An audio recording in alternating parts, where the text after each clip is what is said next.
Bonjour tout le monde. Alors, aujourd'hui, je vais vous proposer de travailler le frottage. Alors, le frottage, qu'est-ce que c'est? Eh bien, le frottage, en fait, c'est une technique, enfin, c'est pas vraiment une technique d'ailleurs, c'est une manière de travailler qui est assez simple et que vous connaissez sûrement et que vous avez tous et toutes déjà pratiqué sans le savoir. Donc en fait, le frottage, ça consiste simplement à prendre une surface texturée. Voilà, ici je prends un petit morceau de treillis. Je le mets en dessous d'une feuille de papier. Et à l'aide, ici je prends une mine de plomb. Voilà, je frotte et vous avez l'empreinte qui apparaît. Donc ça, c'est très simple. Donc ici, voilà, j'ai apporté sur la table des tas de choses différentes qui vont forcément donner des textures différentes. Voilà, ici le carton ondulé. Celui-là, il est bien aussi, le grillage. Hop. Alors, quand vous faites ça, ce qui est important, c'est, si vous travaillez avec un crayon, ici c'est une mine de plomb, mais si vous le faites avec un crayon, c'est pareil, c'est de ne pas travailler sur la pointe, parce que si vous travaillez sur la pointe de votre crayon, ben déjà celui-là, il ne va pas. On va en prendre un autre. Voilà. Si vous travaillez comme ça, vous allez avoir une sorte de gribouillage qui ne sera pas très beau. Donc quand vous travaillez avec un crayon, toujours alors prendre un crayon bien taillé et le tenir le plus parallèlement possible à votre feuille. Avec ça, c'est pareil, ça marche mieux. Pas comme ça. Voilà. Bon. Donc dès comme ça, ben des exemples comme ça, vous pouvez en faire des dizaines. Là, j'en ai fait plein déjà. Je me suis essayé un peu à toutes sortes. Bon. Évidemment, si on se limite à faire ça, c'est pas forcément très intéressant. Hein, je veux dire, on aura vite fait le tour. Alors, je vais vous parler d'un artiste qui s'appelait Max Ernst. Donc, Max Ernst, qui est un artiste allemand, un des artistes les plus importants du XXe siècle, certainement, qui était né en 1910, près de Cologne. Et Max Ernst, il était dans une chambre d'hôtel, je pense en 1925, mais en fait on s'en fout un petit peu, et il était là, allongé sur son lit, et il était fasciné par les lattes du plancher. C'est un vieux plancher, et puis au bout d'un moment, il a pris des feuilles de papier, il les a posées sur le plancher, et il a commencé à frotter avec une mine de plomb pour prendre l'empreinte du plancher. Puis il a commencé à tourner ses feuilles dans tous les sens pour avoir des textures différentes. Donc, je vous montre ici Max Ernst, ça s'écrit comme ça, Max Ernst. Donc il est souvent associé au groupe surréaliste dont il a fait partie, mais il n'a pas fait que ça, parce que Max Ernst, il a fait des tas de peintures, de sculptures, des collages, il en a fait énormément. Mais ici, on va plus s'intéresser à ces frottages. Alors, voilà, je vous montre ici, donc ça c'est ce qu'il a fait dans les années 1900, il a commencé en 1925 et il a fait un recueil de frottage qu'il a appelé Histoire naturelle. Et donc voilà, ici, tout ça ce sont des choses qu'il a faites par ce procédé.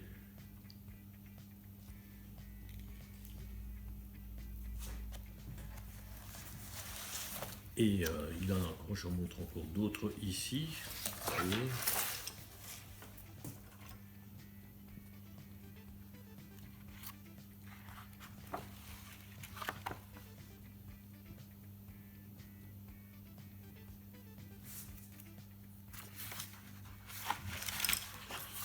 Voilà, ici ceux-ci sont particulièrement beaux, je trouve.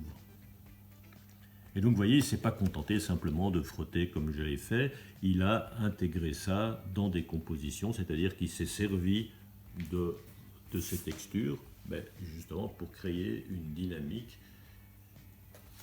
Et donc ce que je vous propose, c'est de faire quelque chose sur ce principe-là. Donc je vous montrerai après une autre façon de faire, mais on va commencer à faire des choses un peu plus pratiques.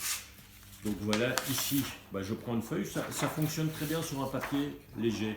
Bon, vous pouvez le faire sur un papier plus rigide aussi, mais si vous travaillez sur un papier léger, ça, vous aurez forcément un contact plus présent avec la matière. Donc on va faire quelque chose de très simple. Voilà, ici je prends un bout de papier, papier à tapisser que je vais placer et je vais faire un arbre. Ouais, c'est bien ça. Alors, je fais une forme assez vague de feuillage. Et puis voilà, donc toujours, hein, comme je l'ai dit, je tiens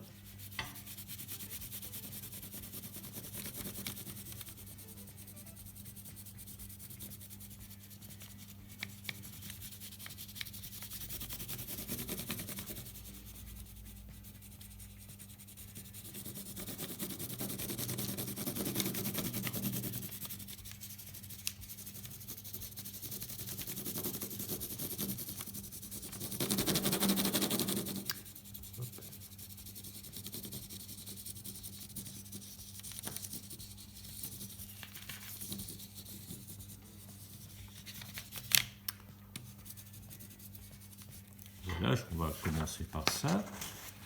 Alors, maintenant, je vais prendre autre chose. Mais j'ai ce petit bout de bois ici qui est assez sympathique. Je ne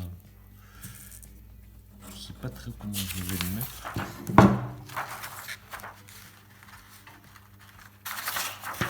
D'abord,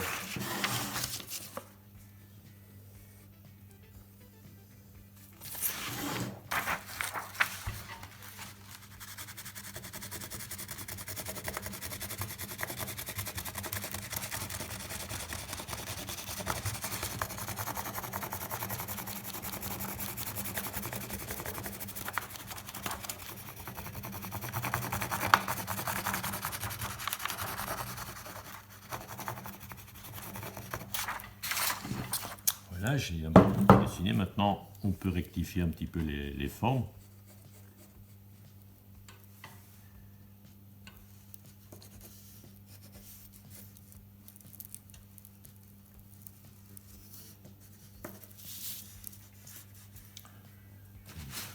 On peut mettre un peu... Voilà.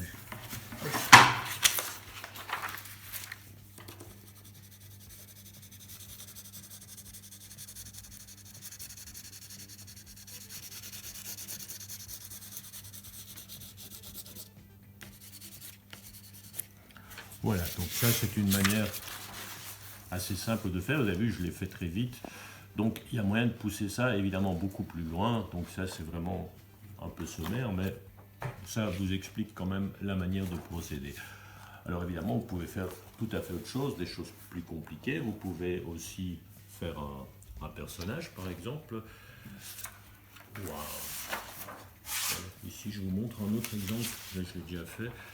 Vous voyez, j'ai fait une sorte de bestiole imaginaire. Donc ça, c'est vraiment, j'ai employé quand même 4-5 textures différentes. Le personnage, je peux le faire refaire, mais je vais vous montrer puisque je l'ai déjà fait. C'est pas la peine de passer 3 jours à le refaire devant vous.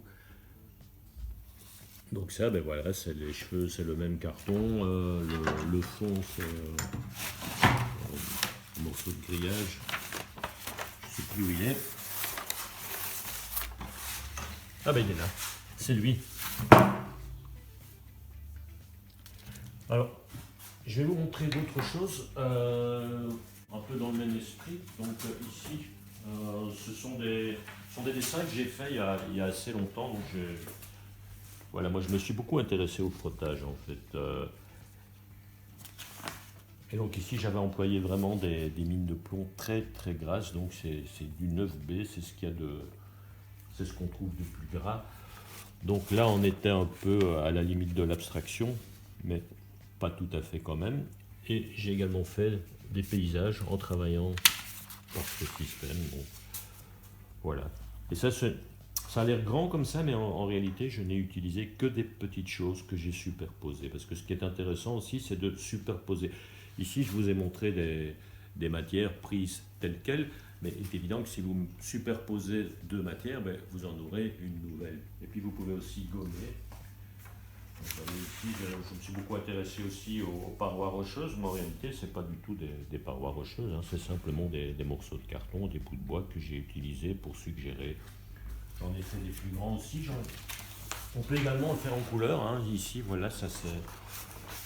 J'avais fait le même principe et puis je suis simplement revenu avec un peu de pastel sec dessus. Voilà. Donc ça, c'est une manière d'aborder les sujets.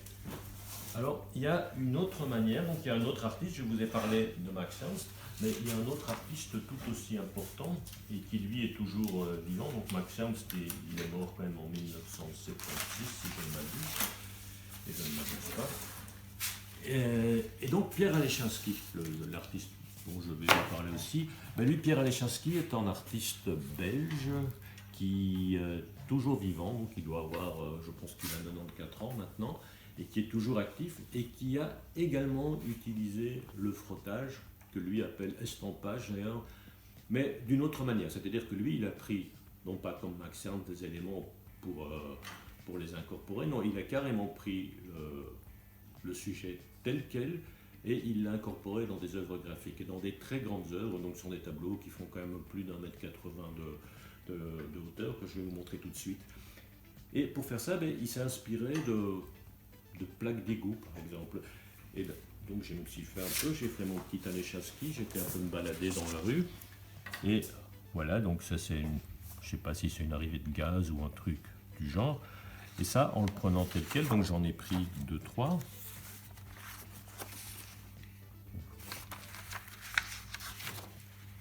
Alors je me suis aussi amusé à, je trouve toujours ça assez esthétique, c'est de prendre des écritures, donc sur des plaques de gaz, voilà, Belgacom, si ça parle encore, c'est Proximus en fait. Ici j'ai pris une feuille avec rien que des écritures, donc toutes ces écritures n'étaient pas au même endroit, hein, mais voilà, je me suis baladé un quart d'heure dans mon quartier et simplement en cherchant un petit peu, ben, on en trouve plein. Il y en a encore d'autres ici, voilà. Et en fait c'est déjà beau comme ça, hein, il n'y a même pas besoin de faire quelque chose en plus.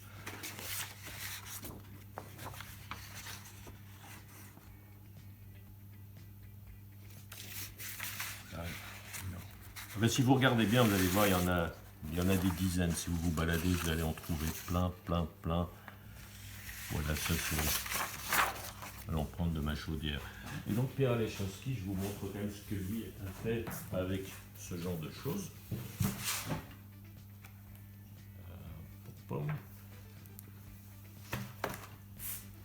Alors ici, on ne se rend pas forcément bien compte de la taille. Mais donc ça mesure quand même 1,26 m, enfin les deux. Vous voyez, la plaque, il l'a pris intercommunal des eaux. Et il l'a pris tel quel. Après, évidemment, il l'a intégré à ses compositions. Si vous ne connaissez pas Pierre Alechinsky, ben, allez voir. Franchement, ça vaut la peine. Il y en a encore ici.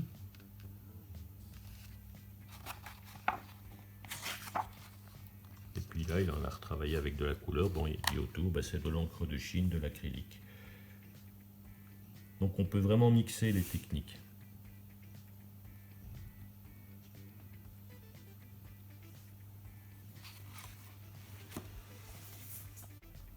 Bon ben voilà, j'espère que ces propositions vous auront interpellé, vous auront intéressé et vous auront surtout ouvert des pistes pour des nouvelles créations. Alors moi ce que j'aimerais bien c'est que, donc vous avez vu, que ce soit Alechinsky, que ce soit Max Ernst ou moi, voilà, je me mélange avec eux, comme ça fait bien. Ben, on a des manières très différentes de travailler le frottage, donc vous pouvez le travailler de manière tout à fait illustrative, hein, comme je vous l'ai montré, avec des animaux imaginaires, des créatures, vous pouvez faire des personnages réalistes, vous pouvez faire des paysages.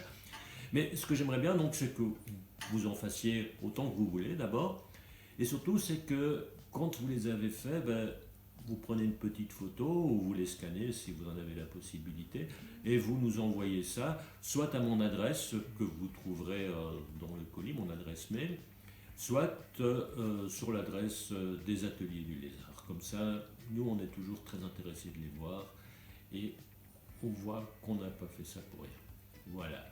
Ben, on va se retrouver bientôt, peut-être dans une autre vidéo, peut-être pas, et puis on va se retrouver de toute façon bientôt pour du vrai. Et là-dessus, ben, je vous souhaite une bonne journée et un bon travail.